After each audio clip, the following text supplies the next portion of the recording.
VA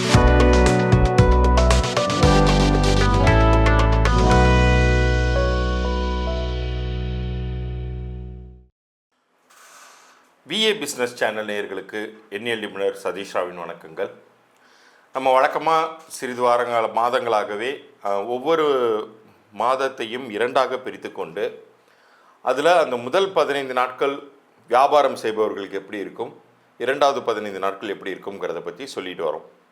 அதன்படி இந்த March மாதம் 2025 1 முதல் 15 தேதி வரைக்கும் ஒவ்வொரு பிறப்பு தேதியை சேர்ந்தவர்களுக்கும் உங்களுடைய வியாபாரம் எப்படி இருக்க போகுது, அதில் ஒரு சில குறிப்பிட்ட நாட்கள் உங்களுக்கு எதெல்லாம் பண வரவை தரும், எந்தெந்த நாட்களை நீங்கள் தவிர்க்கணும், எந்தெந்த நாட்களில் பிரயாணங்களால் உங்களுக்கு நல்லது நடக்கும், எந்த நாட்கள் இனாகரல் பண்ணுவதற்கு அதாவது துவங்குவதற்கான நல்ல நாட்களாக வைத்து கொள்ளலாம்ங்கிறத பற்றியெல்லாம் இப்போ விரிவாக சொல்ல போகிறேன். இதில் ஒவ்வொரு பிறந்த தேதியின் வியாபார தன்மை, உங்களுடைய வியாபாரம் பண்ணக்கூடிய விஷயங்களை பற்றியும் அங்கங்கே சில விஷயங்கள் முக்கியமான தகவல்கள் நான் கொடுக்கறதா இருக்கேன். குறிப்பாக இந்த பகுதியின் இறுதியில் உங்களுடைய தற்போதைய வியாபார பெயர் உங்களுக்கு என்ன விதமான பலன்கள் கொடுத்துட்ருக்குங்கிறதுக்கான ஒரு இலவச பொது பலன் குறிப்பை நான் சொல்வதாக இருக்கேன். பகுதியை முழுமையாக பாருங்கள். இப்போ பகுதிக்குள்ளே இருப்போம். சூரியனுக்குரிய 1, 10, 19, 28 தேதிகளில் பிறந்த உங்களுக்கு இந்த மார்ச் 2025 1 முதல் 15 தேதிகள் வரைக்கும் எப்படி இருக்க போகுது அப்படிங்கிறத பார்க்கும் பொழுது படிப்படியான வளர்ச்சியையே சந்தித்து வரீங்க அப்படிங்கிறது மாதிரி நம்ம சொல்லலாம். ஒரு பாசிட்டிவ் நோட்டில் தான் உங்களுடைய பிஸ்னஸ்க்கான கிராஃப் இப்போ போக போகுது. ஏற்கனவே ஏதாச்சும் உங்களுக்கு ஆர்டர்ஸ் வராமல் ரொம்ப நாளாக பேச்சுவார்த்தைகளே இருக்குன்னா இப்போ இந்த காலகட்டத்தில் அது எல்லாமே சுமூகமாக முடிந்து உங்களுக்கான வியாபாரத்திற்கான அபிவிருத்திக்கான டைமாக அது மாறும். இன்னும் சில பேருக்கு காசு பணம் வெளியில் லாக் ஆகிருக்கும், நீங்கள் செய்து கொடுத்த ஒர்க்குக்கு பணம் வராமல். இந்த மாதத்தின் பிற்பகுதியில் தான் அது வேலை செய்யும். பட் இந்த மாதத்திலேயே முதல் அந்த 15 நாட்களுக்குள்ளார ஒரு சில தேதிகளில் உங்களுக்கு பணம் சேரும். அது என்னென்ன தேதிகள்னு நான் சொல்கிறேன், கவனமாக குறித்து வச்சுக்கோங்க. இந்த மாதத்தை பொறுத்த வரைக்கும் 1ஆம் தேதி 2ஆம் தேதி இந்த 2 தேதிகள் ரொம்ப ரொம்ப முக்கியங்க. பண வரவுக்கான நாளாக எடுத்துக்கலாம்.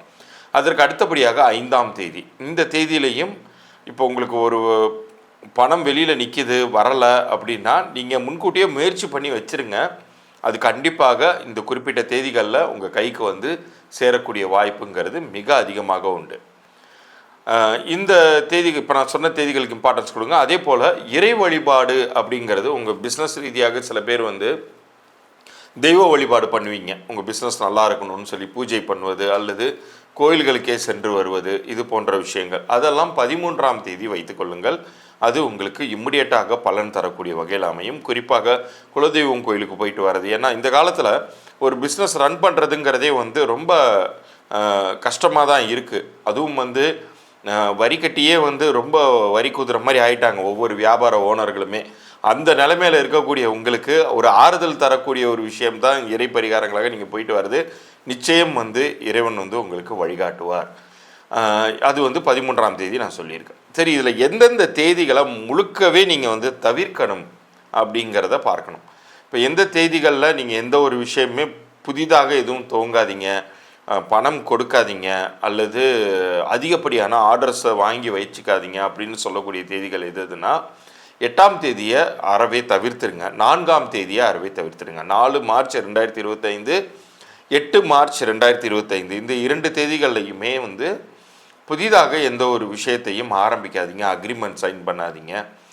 பிஸ்னஸ் எக்ஸ்பேன்ஷனுக்காக சில இன்வெஸ்டர்கிட்ட பேசுவாங்க, அது மாதிரிலாம் எந்த ஒரு விஷயங்களுமே வேண்டாம். இருப்பதே அப்படியே கன்டினியூ பண்ணிட்டு போகிற மாதிரி பார்த்துக்கோங்க. பிரயாணங்களால் அனுகூலங்கள் பெறக்கூடிய ஒரு தன்மைங்கிறது 7ஆம் தேதி உங்களுக்கு வருது. இப்போ உங்கள் பிஸ்னஸ் ரீதியாக ஒரு இடத்துலேருந்து இன்னொரு இடத்துக்கு நீங்கள் பிரயாணம் பண்ணி நீங்கள் வியாபாரம் எடுக்கணும்னா 7ஆம் தேதி அதை வச்சுக்கோங்க. உண்மையிலே ரொம்ப ரொம்ப பாசிட்டிவாக அது உங்களுக்கு அமையும்.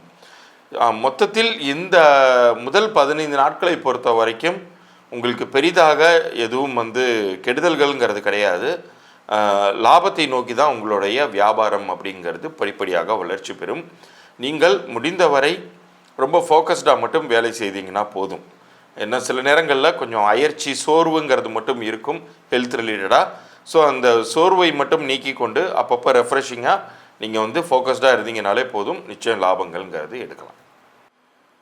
இப்போ இவ்வளோ நேரம் நீங்கள் பார்த்துருந்தது வரைக்கும் நான் சொல்லியிருக்கிற தேதிகளை மிகச்சரியாக கடைபிடித்தீர்கள் என்றால் உறுதியாக சொல்கிறேன், உங்களுக்கான வெற்றியை வந்து வெற்றிக்கான பாசிபிலிட்டிஸை வந்து அதிகப்படுத்தி கொள்ளலாம்.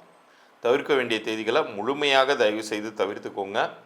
உங்களுக்கான ரிஸ்க் ஃபேக்டருங்கிறது வந்து ரொம்பவே கம்மியாகும். நான் ஏற்கனவே சொல்லியிருந்ததன்படி இப்போ உங்களுக்கான அந்த இலவச குறிப்புக்கான விஷயங்களை சொல்லிட்டு வரேன், கவனமாக கேளுங்க. ஒவ்வொரு வியாபார பெயருமே ரொம்ப ரொம்ப முக்கியங்க. அது அந்த வியாபாரம் செய்பவருடைய பிறந்த தேதிக்கும் கூட்டிய நிற்கும் மிக சரியாக பொருந்தி இருந்தால் உங்களுக்கு அதிகப்படியான வெற்றிகளும் லாபங்களும், அப்படி பொருந்தி இல்லைன்னா அது உங்களுக்கு நிறைய தோல்விகளையும் அல்லது இழப்புகளையும் உண்டு பண்ணும். ஸோ இது வந்து தற்போது இப்போ உங்களுக்கு நடந்துக்கிட்டு இருக்கக்கூடிய, இப்போ நீங்கள் நடத்தி கொண்டு இருக்கக்கூடிய வியாபார பெயர் எப்படி இருக்குது அப்படிங்கிறத நீங்கள் தெரிஞ்சுக்கணும்னா, உங்களுடைய வியாபார பெயர் அதை யார் பேரில் வேணாலும் நீங்கள் துவங்கியிருக்கலாம், உங்கள் வீட்டில் உள்ள நபர்களின் பெயர்களோ அல்லது உங்கள் நண்பர்களோட சேர்ந்தோ. ஆனால் யார் பேரில் அந்த பிஸ்னஸ் இயங்குதோ அவங்களுடைய டேட் ஆஃப் பர்த்தும் நேமும் வேணும். பார்ட்னர்ஷிப்பில் இருந்தீங்கன்னா பார்ட்னர்ஸ் 2 பேருடைய டேட் ஆஃப் பர்த்தும் நேமும் வேணும். இதை நீங்கள் நம்ம கீழே தர என்னுடைய வாட்ஸ்அப் எண்ணிற்கு நம்ம சேனலை சப்ஸ்கிரைப் பண்ணி ஸ்க்ரீன்ஷாட்டோட தயவுசெய்து அனுப்புங்க. உங்களுக்கான வியாபார பெயர் என்ன விதத்தில் இருக்குது, அது பொருந்தியிருக்கா இல்லையா அப்படிங்கிற தகவல்கள் வரைக்கும் மாத்திரம் நான் உங்களுக்கு இலவச பொது பலன்களாக தரேன். அப்படி அது பொருந்தலைன்னா என்ன செய்யணுங்கிறதையுமே நான் அந்த பதிவிலேயே தெளிவாக சொல்லிவிடுவேன். அதன்படி நீங்கள் என்கிட்ட கன்சல்டேஷன் எடுத்துக்கலாம். மீண்டும் அடுத்த ஒரு சுவாரஸ்யமான பதிவில் சந்திப்போம். நன்றி, வணக்கம்.